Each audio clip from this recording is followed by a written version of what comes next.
Hello. Today's lesson, we are going to be doing 7.5, graphing exponential functions, and it says using graphing technology. Hopefully you've already done the graphing technology thing, the Explore Learning Gizmos that I sent yesterday.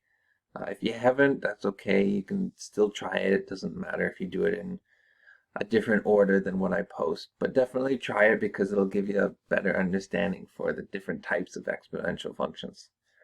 Today, for this lesson, 7.5a, it's quite a few pages, but I'll post my answers.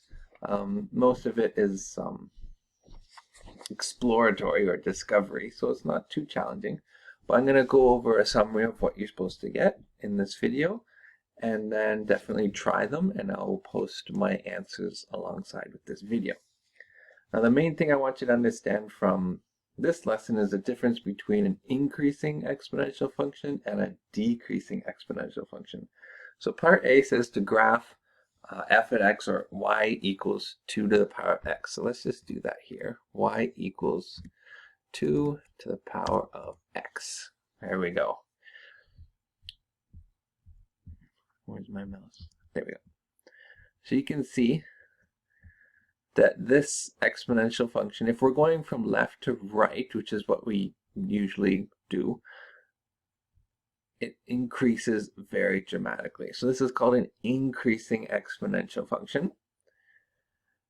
Okay. Now notice also that no matter how far we go to the left, even though it sort of looks like it, it never, I can zoom in, it'll never ever actually reach 0. It'll keep getting close. You can see I've gone over quite a lot, so it's very close.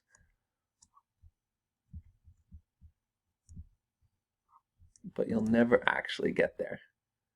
And that's because the more you go to the left, all you're doing to figure out what value you're at is doing 1 divided by a number.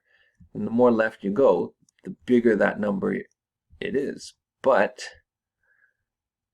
that's just a smaller and smaller and a smaller number. It never actually reaches 0. I keep zooming in. There you go. Now you can sort of start to see that it still hasn't quite got there. Right? And you can keep going over to the left and left and zoom in more and more and more. Right now you can see I'm on the order of 10 to the minus 13. So that's 0.13 zeros and then a 2. Right? So it's very small, but it'll never actually reach 0. Now, for your first page, you can graph that. Just take a couple points and graph it. You can use the table of values that it has you make on the next page to help you. The table of values sort of shows you that, well, if you move to the right, it increases, it blows up, and it does so very quickly. And if you move to the left, it sort of approaches 0, but never actually reaches 0. Now another thing is the Y-intercept. The Y-intercept is right here. Okay, notice the Y-intercept. To figure out what the Y-intercept is, you set x equal to 0. But we've talked about this before. Since our x is our exponent, anything to the power of 0 is just 1. So our Y-intercept is always going to be 1. Unless, of course, we add a number after that, which we'll do tomorrow, but not today. Okay, so our Y-intercept will be 1. Since this goes on forever to the left and forever to the right, our domain exists everywhere in X. So our domain is just all values in the set of real numbers. Our range, since this function never ever actually reaches 0, and it just blows up above that forever, well, our range is all values in Y, all real values in Y, but it must be greater than 0. That's our range for this example. Okay. Now, you can do lots of examples here. I can change 2 to 3, or 4, or 5, or 6. Notice as I change it, it just gets bigger and bigger and bigger. Let's make this A, actually. No, B. And add a slider. There we go. So if it's 1, well, anything to the power of 1 is just that number, and it's always just going to be that number.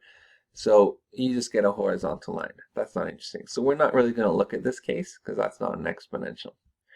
But if we're greater than 1, well, then this just increases and blows up faster and faster. But notice the y-intercept always stays at 1.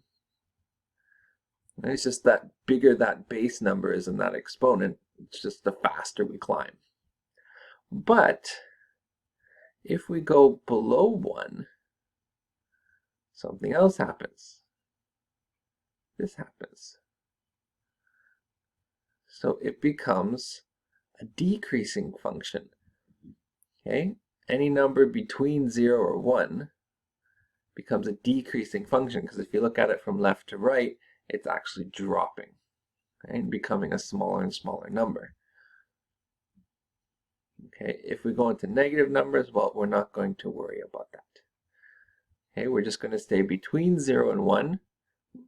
If our base is between 0 and 1, it's a decreasing function. If it is greater than 1, it is an increasing function.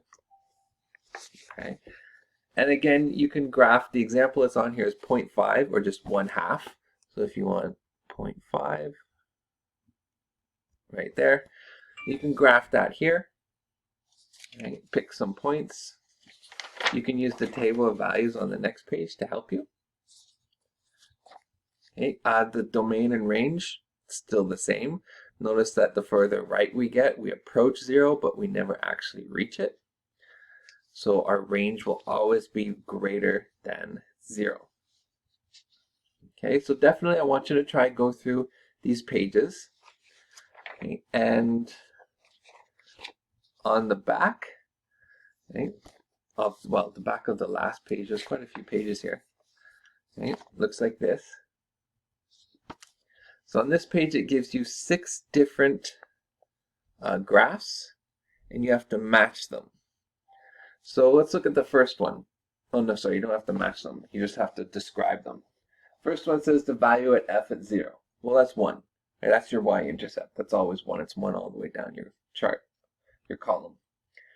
Right? And then it says the value at f at 4. So in each graph, it's hard to see, but in each graph they have, let me make this bigger. There we go. So in each graph, where's my finger? They show you the x value, and everyone says x equals 4. And then they show you a y value. That's the y value when x equals 4. Okay, so let's do the first one. So for the first graph,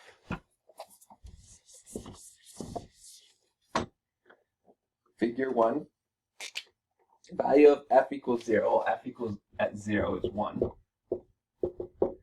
And the value at f equals 4, it says right on the graph, is 256. Then it says the value of b. Okay, how are we going to find the value of b? Well, think of it this way. If, when x equals 4, okay, so we have some function, let's call it f of x.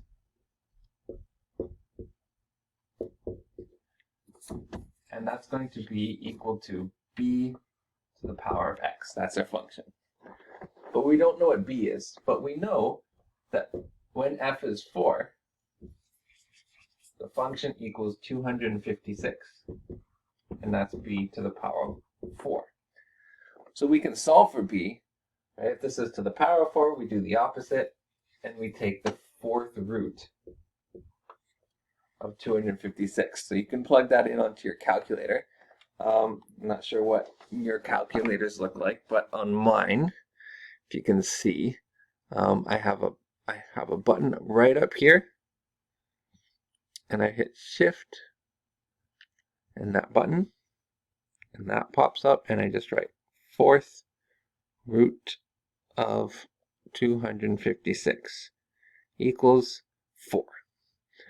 Okay, so basically what number multiplied by itself 4 times gives you 256, and it's 4, so b equals 4. That means our function, f of x, equals 4 to the power of x for the first one. Okay, try it for the other ones, see how you do with them. Okay, I will post my answers, and tomorrow we will move on to 7.5b. All right, have a good day.